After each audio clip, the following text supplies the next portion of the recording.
Hi guys! So samahan nyo naman nga ako dahil nga mag-house tour tayo ngayon. Dahil nga kanina is naglinis ako ng bahay, nagsinup ako, nilinisan ko lahat ng pwede kong itago dahil nga masyado ng masipa-sipa. Masipa-sipa. Uy ka. Tapos ngayon, so habang naglilinis ako, naisipan ko nga na mag-house tour tayo. Para naman makita ninyo kung ano nga ba yung nasa paligid ko, kung ano ba yung kinikilusan kong lugar, ganyan. Kung malinis ba kami, ganyan. So, syempre, ang una ko nilinisan is, makikita nyo yun sa isang vlog ko dahil nga na-video ako. Sasabihin ko doon kung ano yung mga nilinisan ko, kung ano yung una kong nilinisan, ganyan. So, syempre, unahin natin na nilibutan. Ay, hindi. Papakita ko pa muna pala sa inyo yung harap ng bahay namin. Ito yung harap ng bahay namin. Ano ba ito? May mga damit. Ikaw? May mga damit. So, ito yung harap ng bahay. Okay. Harap ng bahay. Ayan. Ayan siya. Kaso ano na siya, masyado na siyang masamok. Ang dami na niyang mga, ano tawag dito? Ang dami na niyang mga damo. Yun, damo pala, damo. Ayan yung harap niya. Mababa lang siya, mababa lang siya. Pero, yan yung dati namin bahay, pero, anong tawag dito? Ano na kami? Yun, ayun nasa baba. Ayun nasa baba, yung bahay namin yun. Pero consider ba yun na bahay namin ito? Kasi, dyan pa yung kusina namin. So yes, bababa na tayo para mailibot ko na kayo sa bahay. Sa pagbaba ninyo, itong una nyo makikita. Uy, kasi ito. Ayun ang una ninyong masisilayan pag bumaba kayo dito sa bahay. So, syempre, since nandito na din tayo sa harap, itong part na to, ang makikita ninyo. Dito kami kumakain, and kakalabas ko lang nito kasi nilinisan ko nga ito. Sabi ko, dyan na lang namin ilalagay yung mga tira naming pagkain para hindi siya makain ng pusa dun sa loob. At saka ito yung mga kwarto ni mama and kwarto naming magkapatid. So ngayon, napatakyas ko yung kapatid ko dyan. Kasi, syempre may asawa na ako, hindi kami pwedeng magkatabi na. Kasi may asawa na ako eh, may anak na rin ako. So dito na silang dalawa ngayon ng kapatid ko na lalaki and kapatid ko na babae. Kasi si mama ko nasa ibang lugar. Nagtatrabaho siya, kaya kami ang natira dito lang. So cargo ko ngayon mga kapatid ko. Oo, yan mo. Tapos, syempre papasok na tayo ngayon sa kusina. Ang kusina namin is, ayan, ganito ka papasok. Kailangan na kayo kuka kasi mga maliliit lang kami. Kaya ganito lang itsura ng kusina, ng papasok ng kusina namin. So ito, pagpasok mo is itong makikita mo. Bakit may abubot? Hindi ko pa naalis itong mga abubot. Ayan. Ito. Dito kami nagluluto. Diyan. Itong part yung pinaglulutuan namin. So, huwag niyong pansinin yun na, ayun yung item. Huwag niyong pansinin yun dahil, so, huwag niyong papansinin dito kasi, ano na to, talagang natatalsikan na siya ng mantika, ganyan nandiyan na lahat. Pero malayo naman siya, malayo siya. So, huwag niyong isipin na dugyot kami, hindi kami dugyot. Ayan, ito yung mga seasonings, ito yung pinaglulutuan. Nilinisan ko rin guys, mamaya. Bibigyan ko kayo ng close up. Tapos ito yung aming, ayan, gasol. And then, ito yung part na, kwarto namin to dati ni Trisha. Kwarto namin to dati ng kapatid ko. Kaso, so, ayun nga, lumipat na kami doon sa baba. Pero nakakamiss pa rin. Nakakamiss pa rin. Dito is bihisan na lang namin ngayon. Bihisan, pagtas maligo, yan. Tapos ito yung gusto ko ipakita sa inyo. Ito is yung part na tulugan din dati.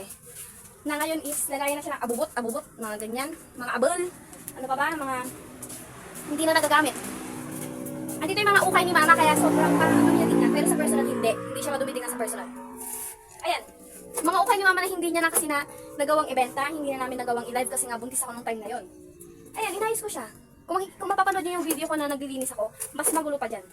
So ito yung mga gamit na mga kutsara, mga ganyan, mga hindi namin ginagamit. So nilagay ko siya dyan para hindi siya masyadong marami kasi kami lang naman magkakapatid yung kumakain dito. So nilagay ko na dyan lahat ng Tupperware para malinis kasi naman natataihan doon. So bago ko siya nilagay dyan, hinugasan ko muna siya, sinilupan ko yan. No, sinilupan. Hinugasan ko muna. Ayun, para malinis siya na tatago. So kapag kukunin, malinis na rin, hindi na kailangang linisan. Depende yan. So dito din namin nilalagay ito. Ito mga ganito. Ang tawag dito? Mineral. Dyan. And ito yung part ng madilim. Oh my goodness. Ayan, ito yung part ng lagayan namin ng plato. Ayan siya. Lagayan namin ng plato. Tapos inalis ko na rin yung mga abubot dito. Oh, malinis na yan. And then, ito yung part ng lagayan namin ng mga shampoo, toothpaste, ganun. Tapos, pupunta na tayo dito sa part ng aming, ano bang tawag dito? Lababo area. Pasensya na kayo sa yung aming, anong tatawag dito, lababuhan. Kung saan kami nagsisinop, kung saan kami naghuhugas ng pinggan.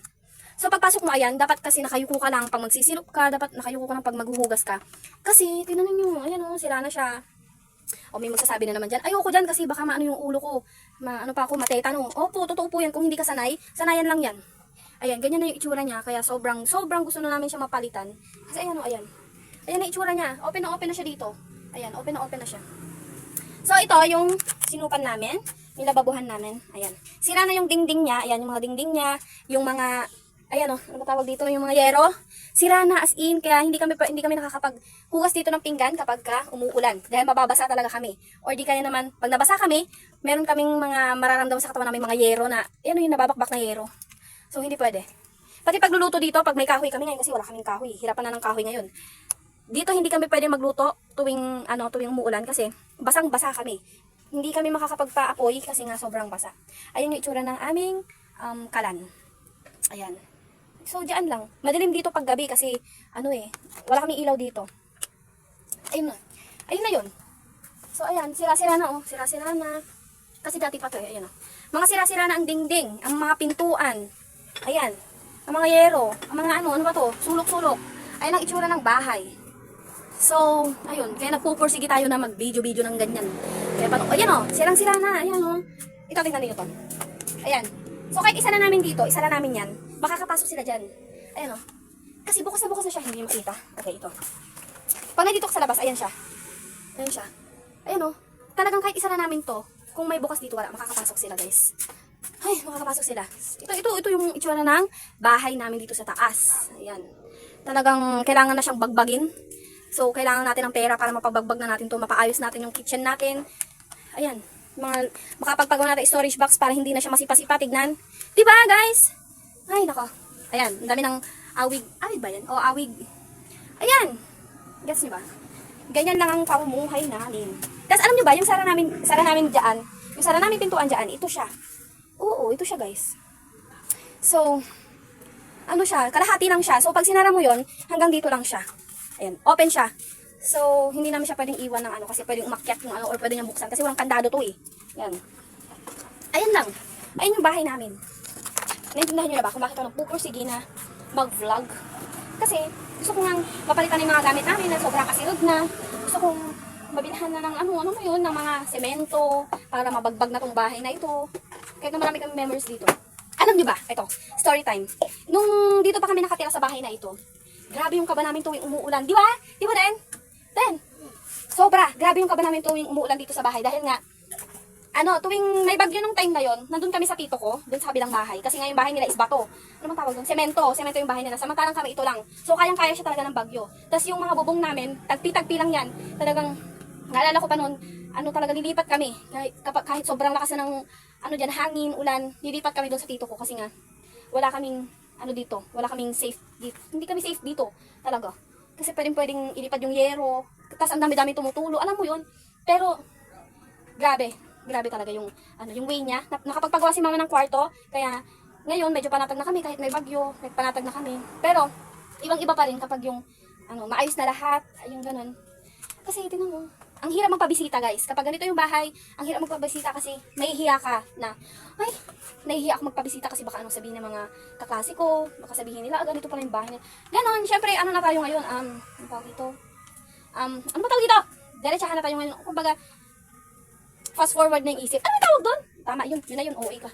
Ayan, yun yung memories namin dito sa bahay na to. Pero ginagamit pa rin namin siya as kitchen na lang. Talagang na lang. Lagayan na lang ng mga plato, ganun.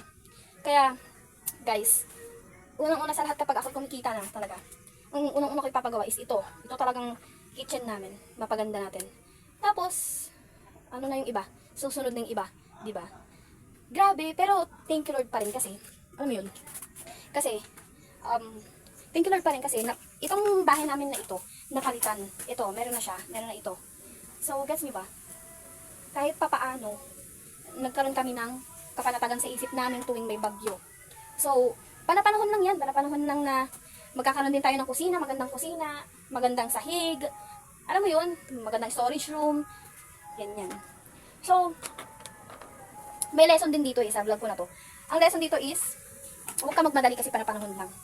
So, huwag magmadali, pero madali nyo lang. Sige na, para kumita na tayo. Charis. Oo, joke lang yun. So, ayun. Sana naintindihan yung vlog ko. Sana hindi ka naguluhan. Kasi ayan. Ayun lang. Yung mai-share ko sa inyo bilang, ito nga yung bahay namin. Bilang vlogger. Vlogger! Bilang vlogger na, alam niyo yun, nag-uumpisa pa lang ako na vlogger, pero ang dami ko ng pangarap na makatulong, na matulungan yung family ko, matulungan yung ibang tao na, alam mo yun, may kailangan. So, ayun. God bless you all. See you sa ating next vlog. Ayun lang. Susunod ulit. Bye!